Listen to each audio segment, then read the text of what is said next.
Hello everyone, I'm Dr. Chetna Joshi and today I'm back with another video which is on prevention of dental caries. आपके दांतों में कीड़ा लगने से पहले कैसे बचाव करें। अब आप इस तरीके से समझिए, जो हमारा दांत है हमारी हड्डियों की तरह उसमें भी कैल्शियम और फॉस्फोरस होता है। जैसे आप बोलते हैं हड्डियाँ गलती हैं, वैसे ही दांत भी गलता है। ये एक्सपेरिमेंट्स हो चुके हैं, जैसे कि दांत को लिया गया और एक एसिटिक एसिड यानी विनेगर में लिया गया और देखा गया दांत गलता है।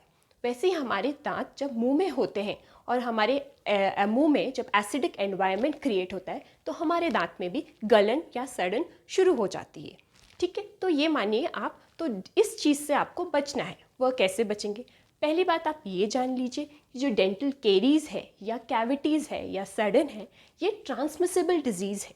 डिजीज़ ट्रांसमिसिबल का मतलब क्या है आप इस तरीके से समझिए, जो छोटे बच्चे होते हैं जो दूध पीते हैं वो भी बॉटल से, तो क्या होता है उनके पेरेंट्स किस तरीके से चेक करते हैं कि बॉटल का टेम्परेचर या दूध का टेम्परेचर नॉर्मल, तो क्या करते हैं बॉटल की निप्पल वो अपने मुँह में डाल देते हैं और वही बॉटल की निप्पल बच्चों के मुँह में भी डाल देते हैं। और इस केस में आपका जो कैविटी है, जो बैक्टीरिया है, वो ट्रांसफ़र हो जाते हैं पेरेंट्स के मुंह से बच्चे के मुंह तक। बट साथ सब जगह ये पॉसिबल नहीं है। बस वही पेरेंट्स जो बहुत केरीज प्रोन है, मतलब जिनके मुंह में ये बैक्टीरियाज जो कैविटी या केरीज कॉज करते हैं वो ज़्यादा हैं, वही ट्रांसफ़र होंगे बच्चों में। तो ये चीज़ अवॉइड करनी चाहिए। फिर आता है कि आप कैसे बचें और क्या क्या साइंस हैं हमारे दांतों में सड़न होने के।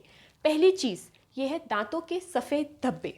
दांतों में सफ़ेद धब्बे जो होते हैं हमारे ऑक्लूजल सरफेस, यानी जिस तरफ से हम चबाते हैं, जिस तरफ से हम चबाते हैं उस तरफ दांतों में सफ़ेद धब्बे देखे जाते हैं।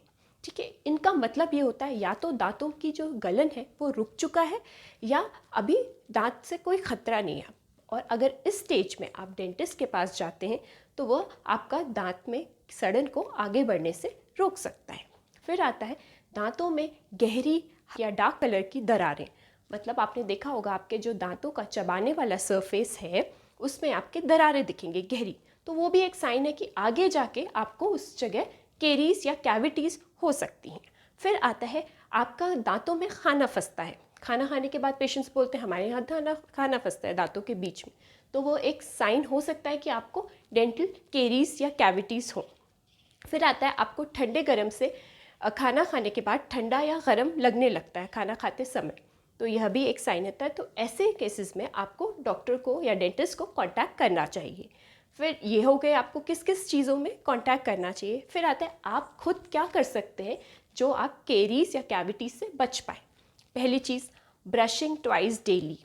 अब सबको पता है ये ब्रश 2 बार करना चाहिए खाने के बाद स्पेशली, बट करता कोई नहीं है। करते क्यों नहीं है? क्योंकि हमें पता ही नहीं कि ब्रश करने से क्या होता है और क्यों करना चाहिए ब्रश। तो ब्रश इसीलिए करना चाहिए, पहली बात आप खाना खाएंगे, खाना खाने के बाद आपके दांतों के बीच खाना फंसा होगा, ब्रश करने से आपका ये सब चीज़ें निकल जाएगी। दूसरी बात इसलिए, अब दूसरा इसीलिए क्योंकि जो दांत ब्रश करेंगे आप टूथपेस्ट भी यूज़ करेंगे। अब टूथपेस्ट में ऐसा क्या होता है कि जो दांतों को कैविटीज़ या केरीज से बचाता है, तो आप ये मान लीजिए दांत के टूथपेस्ट में जो टूथपेस्ट होता है उसमें फ्लोराइड होता है। अब फ्लोराइड क्या है आप इस तरीके से समझिए, आप रोड में गए, आप हेलमेट में, आपने हेलमेट जो होता है वो हमारा फ्लोराइड है। रोड में गए, आपने बाइक चलाई और अगर आपने हेलमेट नहीं पहना है तो चांसेस है आपका हेड इंजरी होने के पूरे चांसेस हैं और लग ही जाएगी इनफैक्ट। वैसे ही हमारे दांतों को केरीज या कैविटीज़ से बचाने के लिए फ्लोराइड जो है हमारा हेलमेट है। अगर ये नहीं पहनेंगे या फ्लोराइड नहीं लगाएंगे तो केरीज या कैविटीज़ के चांसेस हमारे डबल हो जाएंगे। ठीक है, फिर ये आ गई ब्रश। फिर आता है माउथ वॉश की बात। माउथ वॉश में भी आप खरीदते टाइम ध्यान रखिए फ्लोराइड होना चाहिए। सेम वैसे ही टूथपेस्ट, जो बेस्ट टूथपेस्ट है ऐसा कुछ नहीं होता, ब्रशिंग टेक्निक इम्पॉर्टेंट है। अब बस इंश्योर करिए आपके टूथपेस्ट में फ्लोराइड हो। फिर आता है यूज़ ऑफ फ्लॉस। फ्लॉस कुछ नहीं, धागों की तरह होता है, जिससे उसका भी मेथड यूज़ करने का अलग है, वो आपको बताएंगे हम नेक्स्ट वीडियोज़ में। तो क्या है, दांतों के बीच में जो खाना फंसा होता है वहाँ हमारा ब्रश कई बार नहीं पहुँच सकता। जो फ्लॉस है वो दांतों के बीच खाना फंसा हुआ उसे निकालता है। फिर है दूसरी चीज़ आप क्या कर सकते हैं, अवॉइड शुगर इंटेक। सबको पता है कार्बोनेटेड ड्रिंक्स ये अवॉइड करने चाहिए एंड फ्रीक्वेंट स्नैकिंग। ये देखिए आप, जैसे हम बोलते हैं, हम पेशेंट्स को अक्सर कहते हैं कि आप खाना खाने के जितनी जल्दी हो सके उतनी जल्दी बाद आप ब्रश कर लीजिए। और ऐसे ही खाना खाते टाइम ही अगर इमीडिएटली बाद आप कोई डेजर्ट लेते हैं तो वो ज़्यादा इफेक्टिव हो जाता है और प्रिवेंट करेगा केरीज को कम करने में, रादर देन अगर आपने, ठीक है, आपने डिनर किया, आपने इमीडिएटली ब्रश कर लिया, बट आपका अब मन किया कुछ और खाने का, ठीक है, पर आप ब्रश कर चुके हैं, ठीक है, आप दूसरी बार स्नैक्स लेने के बाद तो आप ब्रश करेंगे नहीं विद इन 1 आवर 2 आवर, आप सोचते हैं जाने दो।